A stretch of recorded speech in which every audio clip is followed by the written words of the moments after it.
Selamat malam, salam sejahtera, berkah dalam.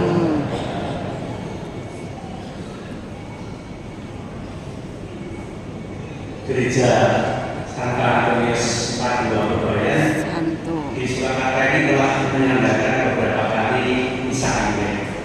Tentunya ini mencerminkan keterkaitan erat antara budaya dan religi dan Imlek sebagai perayaan tahun baru. Jadi selama ini masih banyak yang belum jelas mengenai Imlek, kalau tidak sudah dijelaskan oleh Romo Paulus Darmawa bahwa Imlek adalah tahun baru di Tiongkok, di mana pergantian musim dari musim dingin menjadi musim semi, di mana kita semua mulai bekerja kembali. Nah, budaya ini tentunya untuk Tionghoa Indonesia cukup lama kita tidak melaksanakan budaya ini karena diskriminasi yang begitu kuat pada zaman Orde Baru. Setelah reformasi dengan dihapusnya Kepres oleh Gus Dur, kemudian diperkuat oleh Ibu Megawati waktu itu di PRJ Senayan, Jakarta. Saya sempat hadir bahwa Imlek menjadi hari raya nasional di Indonesia. Untuk itu kita tentunya sangat mengapresiasi pemerintah, di mana kita semua, apalagi dengan diterbitkannya Undang-Undang Kewarganegaraan tahun 2006, bahwa di Indonesia hanya ada warga negara Indonesia dan warga negara asing. Yang dulunya masih banyak warga negara keturunan Eropa, keturunan Arab, dan keturunan Tionghoa. Dari sinilah Bapak Ibu, saya mendapat tugas dari Bu Devi untuk menyampaikan cerita Imlek di Surabaya.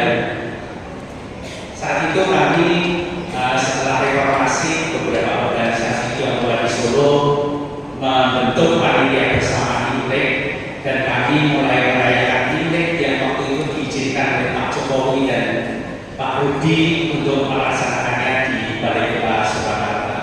Ini adalah suatu hal yang membuat kami terharu, kami bangga, karena kami betul-betul sebagai warga negara Indonesia 100% Indonesia dan berkontribusi seperti apapun untuk Indonesia.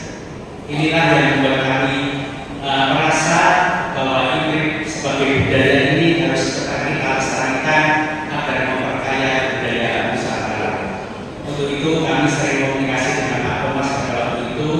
Akhirnya saudara beberapa tahun yang lalu misa Imlek pertama di Solo, rasanya pertama di Surabaya, di mana awalnya masih banyak para romo, sudah teman-teman dewan karaoke dan panitia sendiri juga masih bimbang. Tapi ternyata berkat Tuhan kita bisa melaksanakan yang pertama dengan lancar, dengan sukses. Bahkan malam hari saya masih banyak menerima SMS yang mengapresiasi dan memberikan semangat atas terselenggaranya misa Imlek di Surabaya. Karena seperti tadi yang disampaikan bahwa kita dengan mengadop budaya, masih banyak saudara kita yang budaya yang kita adop ini kita bisa mewakilkan kerajaan Allah. Kita bisa mengajak mereka untuk mengenal Tuhan Yesus.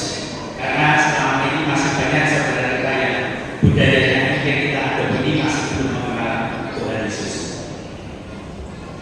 Walaupun secara umat saudara kita mengagum Imlek juga menjadi hari rayanya, tapi yang kita lakukan sekarang ini adalah kita memperingati budaya Imlek atau budaya tahun baru.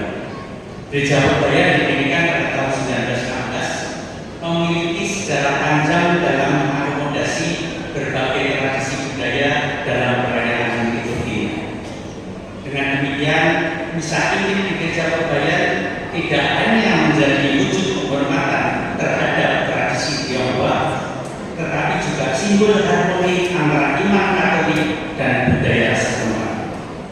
Melalui perayaan ini, Gereja Surabaya menunjukkan komitmennya dalam merangkul keberagaman budaya, memperkaya iman umat, dan memperkuat persaudaraan antar umat beragama di Surakarta.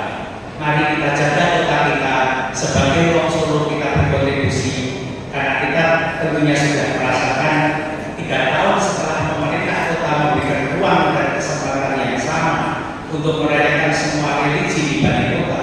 Mulai 3 tahun lalu kita merasakan 3 tahun ini kita sudah masuk 10 besar kota toleransi. Tidak penting di ranking berapa, tapi kita merasakan perubahan yang sangat nyata.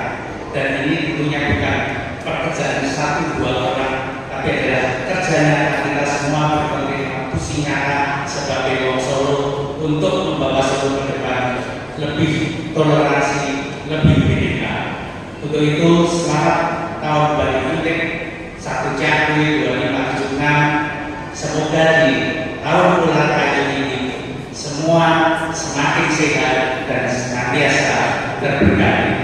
Fungsi